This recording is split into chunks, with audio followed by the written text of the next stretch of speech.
अध्याय 3। सबक 3। अपने खुद के काम पर ध्यान केंद्रित करें। अमीर लोग अपनी संपत्ति वाले कॉलम पर ध्यान केंद्रित करते हैं, जबकि बाकी सभी अपने इनकम स्टेटमेंट पर ध्यान केंद्रित करते हैं। 1974 में मैकडॉनल्ड्स के संस्थापक रे क्रॉक से कहा गया कि वे ऑस्टिन में टेक्सास यूनिवर्सिटी की एमबीए क्लास को संबोधित करें। मेरा एक मित्र एमबीए की उस क्लास में पढ़ता था। बहुत शक्तिशाली और प्रेरक उद्बोधन के बाद कक्षा समाप्त हो गई। इसके बाद विद्यार्थियों ने रे से पूछा कि क्या वे बीए लेने के लिए उनके प्रिय अड्डे पर चलेंगे। रे ने कृपापूर्वक इस प्रस्ताव को स्वीकार कर लिया। जब समूह के हर व्यक्ति के हाथ में बीए आ गई, तो रे ने पूछा, मैं किस कारोबार में हूँ? मेरे मित्र ने कहा। ये सुनकर हर कोई हंसने लगा। एमबीए के ज्यादातर विद्यार्थियों ने सोचा कि रे ये सवाल मजाक में पूछ रहे हैं। किसी ने जवाब नहीं दिया, इसलिए रे ने दोबारा पूछा, तुम्हें क्या लगता है, मैं किस कारोबार में हूँ? विद्यार्थी एक बार फिर हंस दिए और आखिर एक बहादुर लड़के ने जोर से कहा, रे, दुनिया में ऐसा कौन है जो यह नहीं जानता कि आप हैमबर्गर बिजनेस में हैं? रे मुस्कराए। मुझे मालूम था तुम लोग यही कहोगे। वे ठहरे और फिर उन्होंने जल्दी से आगे जोड़ दिया, देवियों और सज्जनों, मैं हैमबर्गर के कारोबार में नहीं हूँ। मेरा कारोबार तो रियल एस्टेट है। जैसा मेरे मित्र ने बताया, रे ने अपने दृष्टिकोण को काफी विस्तार से स्पष्ट किया। रे जानते थे कि बिजनेस प्लान में कारोबार का बुनियादी केंद्र हैमबर्गर फ्रेंचाइजी बेचने पर था, लेकिन उन्होंने हर फ्रेंचाइजी के स्थान पर से नजर नहीं हटाई। वे जानते थे कि हर फ्रेंचाइजी की सफलता में जमीन और इसका स्थान सबसे महत्वपूर्ण घटक थे। बुनियादी तौर पर, जो व्यक्ति रे क्रॉक की कंपनी की फ्रेंचाइजी खरीद रहा था, वह उसके नीचे की जमीन भी खरीद रहा था। आज मैकडॉनल्ड्स संसार में रियल एस्टेट का सबसे बड़ा मालिक है, जिसके पास कैथोलिक चर्च से भी ज्यादा भूमि है। मैकडॉनल्ड्स के पास अमेरिका और पूरे संसार के सबसे मूल्यवान चौराहे तथा नुक्कड़ हैं। मेरा मित्र इसे अपने जीवन के सबसे महत्वपूर्ण सबकों में से एक मानता है। आज वह कार धोने वाले गैराजों का मालिक है, लेकिन उसका कारोबार उन गैराजों के नीचे की जमीन है। 20 साल पहले आज, फास्ट फॉरवर्ड 2007, मैकडॉनल्ड्स, 7-Eleven और केएफसी 3 सबसे बड़े फ्रेंचाइजी ब्रांड्स का स्थान कायम रखे हुए हैं। कुल मिलाकर 2016 में 200 सबसे बड़े फ्रेंचाइजी ब्रांड्स की बिक्री 2.2% यानी $12.5 अरब बढ़ी। पिछले अध्याय में दिए रेखाचित्रों के माध्यम से हमने बताया था कि ज्यादातर लोग खुद को छोड़कर बाकी सभी के लिए मेहनत करते हैं। वे सबसे पहले तो कंपनी के मालिकों के लिए मेहनत करते हैं, फिर टैक्स के जरिए सरकार के लिए मेहनत करते हैं और अंत में बैंक के लिए मेहनत करते हैं, जो उनकी मॉर्गेज का मालिक है। जब मैं छोटा था, तो हमारे आसपास मैकडॉनल्ड्स नहीं था, लेकिन मेरे अमीर डैडी ने माइक और मुझे वही सबक सिखाया जो रे क्रॉक ने टेक्सास यूनिवर्सिटी में बताया था। यह अमीरों का तीसरा रहस्य है। ये रहस्य है, अपने खुद के काम पर ध्यान केंद्रित करें। पैसों की तंगी का प्रायः सबसे स्पष्ट कारण ये होता है कि लोग जिंदगी भर किसी दूसरे के लिए काम करते रहते हैं। इसीलिए बहुत से लोगों के पास जिंदगी भर काम करने के बाद भी दिखाने के लिए कुछ नहीं बचता। हमारे वर्तमान शिक्षा तंत्र का मूल उद्देश्य अकादमिक योग्यताएं विकसित करके अच्छी नौकरियां दिलाना है। पूरा शिक्षा तंत्र बच्चों को इसी के लिए तैयार करने पर ध्यान केंद्रित करता है। उनका जीवन उनके वेतन, या जैसा पहले बताया जा चुका है, उनके आय वाले कॉलम के इर्द गिर्द घूमेगा। कई छात्र इंजीनियर, वैज्ञानिक, पुलिस अफसर, चित्रकार, लेखक आदि बनने के लिए आगे पढ़ाई करेंगे। ये पेशेवर योग्यताएं उन्हें नौकरी पाने और मुहैया कराती हैं। पैसे के लिए काम करने की अतिरिक्त काबिलियत। लेकिन आपके पेशे और आपके खुद के काम में एक बड़ा फर्क है। अक्सर मैं लोगों से पूछता हूँ, आपका खुद का काम क्या है? और वे कहेंगे, ओह, बावकर हैं। फिर मैं उनसे पूछता हूँ कि क्या वे बैंक के मालिक हैं? आमतौर पर उनका जवाब होता है, नहीं, मैं तो वहाँ नौकरी करता हूँ। इस उदाहरण में उन्होंने इनका जवाब और खुद के काम को एक ही मान लिया था। उनका पेशा तो बैंकर का हो सकता है, लेकिन उनका खुद का काम कुछ भी नहीं है। स्कूल कॉलेज के साथ समस्या यह है कि आप अक्सर वह बन जाते हैं जिसका आप अध्ययन करते हैं। यानी अगर आप कुकिंग का अध्ययन करते हैं, तो आप शेफ बन जाते हैं। अगर आप विधि का अध्ययन करते हैं, तो आप वकील बन जाते हैं और ऑटो मैकेनिक्स का अध्ययन आपको मैकेनिक बना देता है।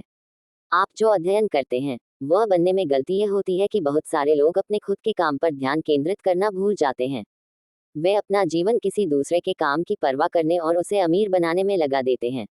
आर्थिक सुरक्षा पाने के लिए व्यक्ति को अपने खुद के काम पर ध्यान केंद्रित करना चाहिए। आपका काम आपकी आय नहीं, आपकी संपत्ति वाले कॉलम के इर्द गिर्द घूमता है। जैसा पहले बताया जा चुका है, पहला नियम किसी संपत्ति और दायित्व के फर्क को जानना तथा संपत्तियां खरीदना है। अमीर लोग संपत्ति वाले कॉलम पर ध्यान केंद्रित करते हैं, जबकि बाकी सभी अपने इनकम स्टेटमेंट पर ध्यान केंद्रित करते हैं। इसीलिए हम अक्सर इस तरह की बातें सुनते हैं। मुझे वेतन वृद्धि की जरूरत है। काश मुझे प्रमोशन मिल जाए। मैं थोड़ा और प्रशिक्षण लेने के लिए कॉलेज जा रहा हूँ ताकि मुझे ज्यादा अच्छी नौकरी मिल सके। मैं ओवरटाइम करने वाला हूँ। शायद मुझे कोई दूसरी नौकरी कर लेनी चाहिए। पैसों की तंगी का प्रायः सबसे स्पष्ट कारण ये होता है कि लोग जिंदगी भर किसी दूसरे के लिए काम करते रहते हैं। कुछ मामलों में ये समझदारी भरे विचार हैं, लेकिन आप अब भी अपने खुद के काम पर ध्यान केंद्रित नहीं कर रहे हैं। ये विचार अब भी आय वाले कॉलम पर ध्यान केंद्रित करते हैं और किसी व्यक्ति को आर्थिक दृष्टि से ज्यादा सुरक्षित तभी बनाएंगे जब इस अतिरिक्त पैसे का इस्तेमाल आमदनी देने वाली संपत्तियां खरीदने के लिए किया जाए। बहुसंख्यक गरीब और मध्यवर्गीय लोग आर्थिक क्षेत्र में रूढ़िवादी होते हैं, जिसका मतलब है मैं जोखिम लेने में समर्थ नहीं हूँ। इसका बुनियादी कारण यह है कि उनके पास कोई वित्तीय आधारशिला नहीं है। उन्हें अपनी नौकरियों से चिपके रहना है और खेल को सुरक्षित तरीके से खेलना है। जब छटनी आम बात हुई तो करोड़ों कर्मचारियों को पता लगा कि उनकी सबसे बड़ी तथाकथित संपत्ति यानी उनका मकान उन्हें जिंदा निगल रहा है। उनकी संपत्ति हर महीने उनके पैसे खा रही थी। उनकी कार यानी उनकी दूसरी संपत्ति भी उन्हें कच्चा चबा रही थी। गैराज में रखे $1000 के गोल्फ क्लब सच $1000 के नहीं रह गए थे। नौकरी की सुरक्षा के बिना अब उनके पास दूसरा कोई सहारा ही नहीं बचा था। उन्होंने जिन्हें संपत्तियां माना था, वे आर्थिक संकट के दौर में उनकी कोई मदद नहीं कर सकती थी। 20 साल पहले आज बेरोजगारी। डोनाल्ड ट्रंप का 2016 का राष्ट्रपति पद का चुनाव अभियान नौकरियों पर केंद्रित था। बेरोजगारी रिकॉर्ड स्तर पर है। हालांकि रिपोर्ट्स कई अलग अलग फॉर्मूले और आंकड़े बताती हैं। अंतर्राष्ट्रीय श्रम संगठन के अनुसार 2017 में ही वैश्विक बेरोजगारी 20 करोड़ तक पहुंच गई थी। एक और गंभीर विचार, रोबोट्स का आगमन। मैं मानता हूं कि हम में से ज्यादातर लोगों ने किसी मकान या कार को खरीदते समय कर्ज का आवेदन फॉर्म भरा होगा। नेटवर्थ वाले खंड पर नजर डालना हमेशा रोचक रहता है, क्योंकि इससे हमें ये पता चलता है कि बैंकिंग और अकाउंटिंग के क्षेत्रों में किन चीजों को संपत्तियां माना जाता है। एक बार मैं लोन चाहता था, लेकिन उस वक्त मेरी आर्थिक स्थिति बहुत अच्छी नहीं दिख रही थी। इसलिए मैंने संपत्ति वाले कॉलम की संख्या बढ़ाने के लिए अपने नए गोल्फ क्लब्स, मेरी पेंटिंग्स, पुस्तकें, इलेक्ट्रॉनिक्स, अरमानी के सूट, कलाई घड़ी, जूते और दीगर चीजें भी शामिल कर ली। मेरे लोन के आवेदन को इसलिए ठुकरा दिया गया क्योंकि रियल एस्टेट में तारांकन मेरा बहुत ज्यादा निवेश था। लोन मंजूर करने वाली समिति को ये पसंद नहीं आया कि मैं किराए से इतना ज्यादा पैसा कमाता था। वे जानना चाहते थे कि मेरे पास तनख्वाह वाली सामान्य नौकरी क्यों नहीं है। उन्होंने अरमानी सूट, गोल्फ क्लब्स या पेंटिंग कलेक्शन पर कोई आपत्ति नहीं की। जब आप सामान्य सांचे में नहीं ढलते हैं, तो जीवन कई बार मुश्किल होता है। मैं हर बार सहज जाता हूँ जब भी मैं किसी के मुंह से सुनता हूँ कि उसकी नेटवर्थ 10 लाख या $1 लाख है। नेटवर्थ सटीक पैमाना नहीं है और इसका मुख्य कारण यह है कि जिस पल आप अपनी संपत्तियों को बेचना शुरू करते उसी पल आपको मुनाफे पर टैक्स देना पड़ता है। आय कम होने पर बहुत सारे लोग गहरी आर्थिक परेशानी में फंस जाते हैं। ऐसे जुटाने के लिए वे अपनी संपत्तियां बेचते हैं, लेकिन उनकी व्यक्तिगत संपत्तियां आमतौर पर उनकी बैलेंस शीट में दर्ज राशि से बहुत कम में बिकती है। दूसरी ओर, अगर संपत्तियां बेचने से मुनाफा हो जाए, तो भी उस पर टैक्स लगता है। यानी एक बार फिर सरकार अपना हिस्सा ले लेती है और कर्ज से बाहर निकलने के लिए जुटाई जाने वाली राशि को कम कर देती है। इसीलिए मैं कहता हूं कि किसी की नेट वर्थ अक्सर उसके अनुमान से कम होती है। अपने खुद के काम पर ध्यान केंद्रित करना शुरू करें। दिन की नौकरी करते रहे, लेकिन असली संपत्तियां भी खरीदना शुरू करें।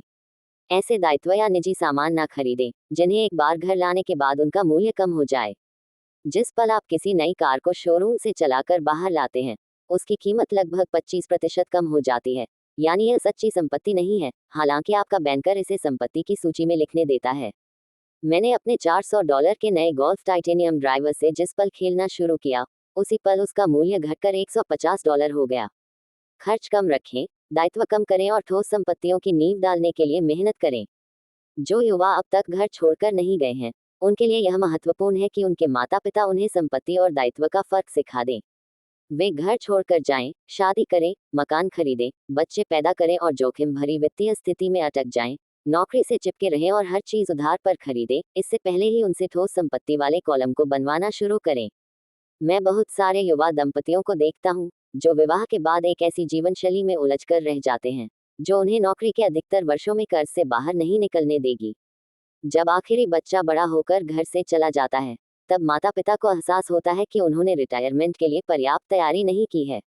अब वे थोड़ा पैसा बचाने का अभियान छेड़ देते हैं, लेकिन तभी उनके खुद के माता पिता बीमार हो जाते हैं और उन पर नई जिम्मेदारियां आ जाती हैं। तो मैं आपको या आपके बच्चों को किस तरह की संपत्तियां इकट्ठी करने की सलाह देता हूँ। मेरे संसार में असल संपत्तियां निम्न श्रेणी में आती हैं। ऐसे कारोबार जिनमें मेरे मौजूद रहने की जरूरत नहीं है, 6 उनका मालिक अवश्य हूँ, लेकिन दूसरे लोग उनका प्रबंधन करते हैं या उन्हें चलाते हैं। अगर मुझे भी वहाँ काम करना पड़े तो ये कारोबार नहीं होगा, ये तो नौकरी बन जाएगी। डॉट स्टॉक्स, डॉट बॉन्डूस, डॉट आमदनी देने वाली रियल एस्टेट, डॉट नोट्स आयु, डॉट बौद्धिक संपदा यानी संगीत, पटकथा और पेटेंट आदि से मिलने वाली रॉयल्टी, डॉट कोई अन्य चीज जिसका मूल्य हो, जो आमदनी देती हो या जिसका मूल्य बढ़ता हो और जिसका तैयार बाजार हो। बचपन में मेरे शिक्षित डैडी ने मुझे सुरक्षित नौकरी खोजने के लिए प्रोत्साहित किया, लेकिन मेरे अमीर डैडी ने मुझे उन संपत्तियों को इकट्ठा करने के लिए प्रोत्साहित किया जिनसे मैं प्रेम करता था। अगर तुम इससे प्रेम नहीं करते हो तो तुम उसकी देखभाल नहीं करोगे।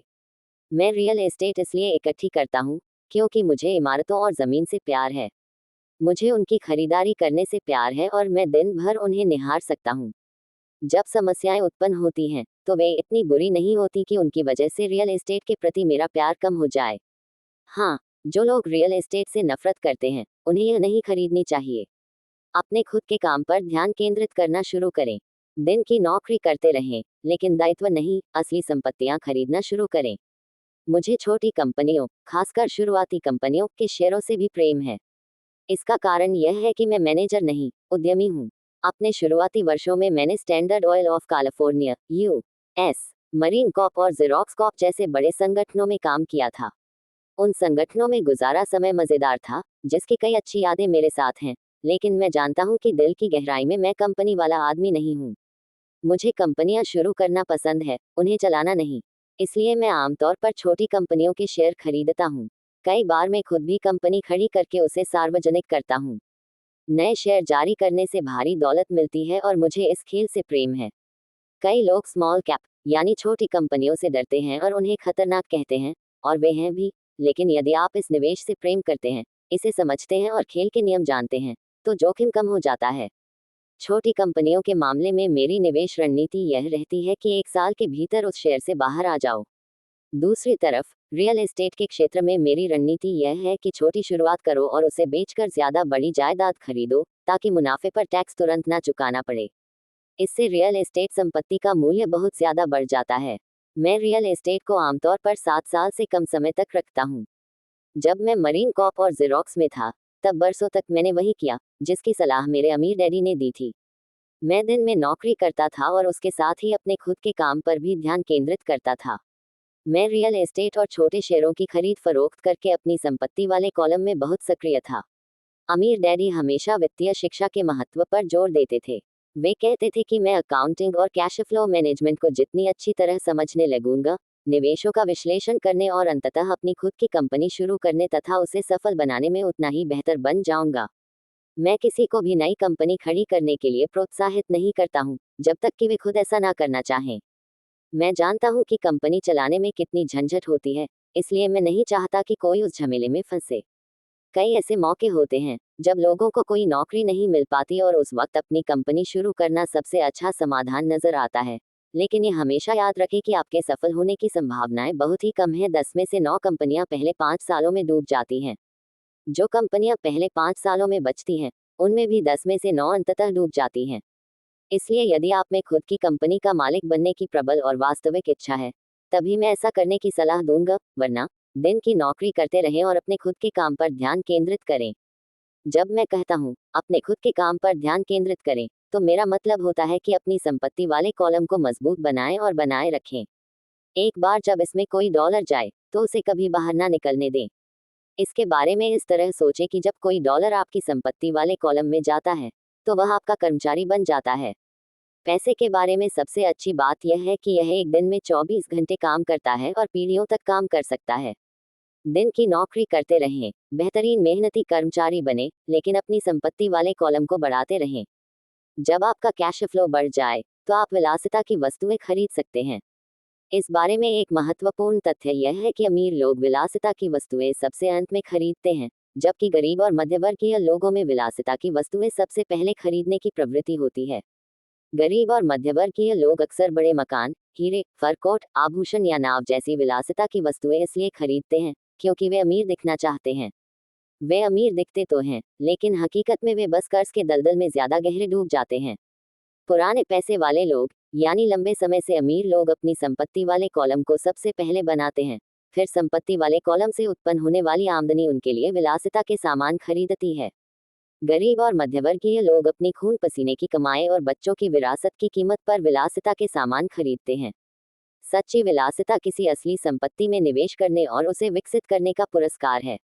मिसाल के तौर पर, जब हमारे अपार्टमेंट हाउसेस से मेरी पत्नी किम और मेरे पास अतिरिक्त पैसा आने लगा, तो उसने अपने लिए मर्सिडीज खरीद ली। उसने इसके लिए कोई अतिरिक्त मेहनत नहीं की, कोई जोखिम नहीं लिया, क्योंकि कार उसने नहीं, अपार्टमेंट हाउस ने खरीदी थी।